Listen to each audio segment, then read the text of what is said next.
Everyone, Blake Sloan here. Got a quick video. Everybody in the world is asking me about, the whole Trump effect and the past election. What's it going to do to the real estate market? Clients, friends, family.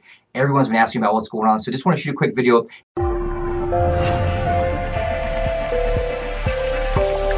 And been scouring the internet, and experts and finance reports were compiled for you guys to kind of share what everybody's thinking about what's going to happen. But overall, feel that we're getting from our clients and people in the industry very, very bullish about what's going to happen going into the market next year, myself included. I have to, obviously, let everybody know I'm actually friends with Eric Trump, so obviously I have a very high thought for himself, his dad, everyone.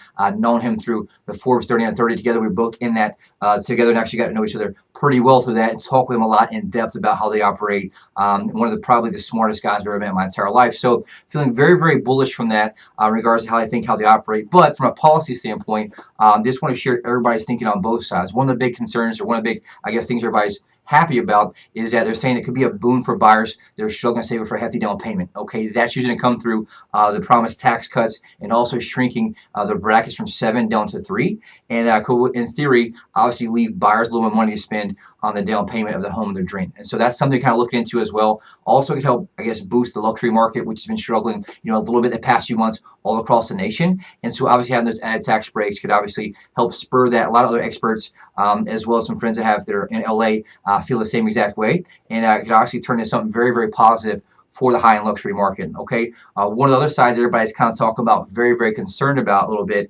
is what are they going to do with Fannie and Freddie? Okay, and that's some. I'll post some information here so you guys can see kind of what the thoughts were. Obviously, a lot of Republicans obviously wanted to do away with Fannie and Freddie or shrink it very drastically, and so that's something that, if not handled right, could obviously hurt us tremendously, because that's the one way the government-backed loans is obviously pivotal to us getting mortgages, 30-year fixed rates for everyone who wants to get in homes. Okay, so that's very, very important to us. We're big fans of that, obviously, because it really helps the real estate economy overall. If you guys remember, at the overall crash of the market, commercial lending fell 90% at the crash of the market because one reason only: there is no government backing of that. So anything like that could drop drastically in regards to the availability of actually having mortgages and stuff like that available. So we're going to watch that, see what happens. I'm going to post some information on the page here with you so you can kind of see some insight where everyone else is thinking on that from that standpoint. The other thing that everybody's kind of talking about right now is what's going to happen with the DoddFrank Act. Okay, and for everybody inside the industry feels that pretty much been a disaster in every single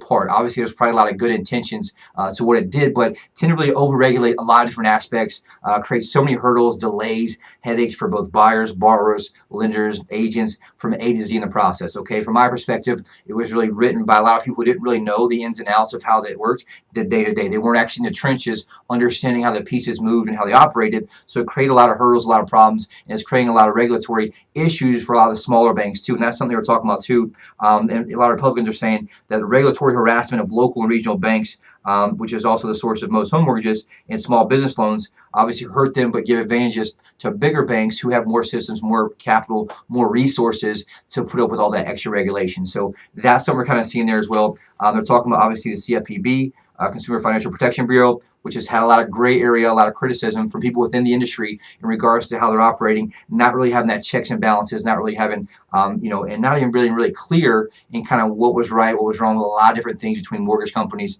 and realtors and how those worked as well. So a bunch of different pieces we're talking about there. Obviously, we have interest rates going forward.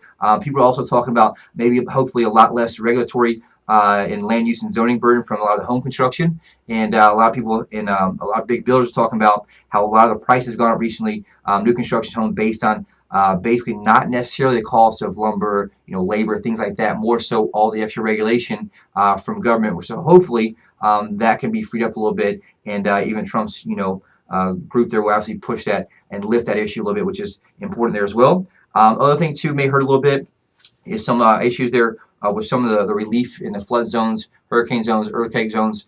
May obviously get a little less relief from that because they're basically $24 billion in the hole right now, and that may be something that's cut. People are really talking about that as well. Also, a lot of discussion about tax reforms, what's going to happen. Everybody remembers the big issues with what was going on with how commercial buildings are being depreciated. Obviously, how Trump did that to help minimize his personal tax liability as well. So we're sure there'll be a lot of that as well. We put a huge kind of obviously report together. Obviously, one of the things you've already seen happen is going to be a lot of gyrations in the stock market, both up, both down. We saw huge lows. We saw massive, record highs from that. So that's something we're continuing to watch because obviously that affects the bond market, which also affects interest rates, we're also going to see obviously some possible changes with the Fed, and particularly maybe Janet Yellen. So that's something that's kind of overall, I guess, group thing for everybody to kind of think about. Like I said, we'll post some of this report, some of this information for you guys to have and dig into. But overall, what that means, what we're seeing, everybody's feeling very bullish about it going forward into next year. All the clients here, especially with us, that we've talked to, are feeling very, very good about. So any questions you have in regards to how it applies to you, your current situation,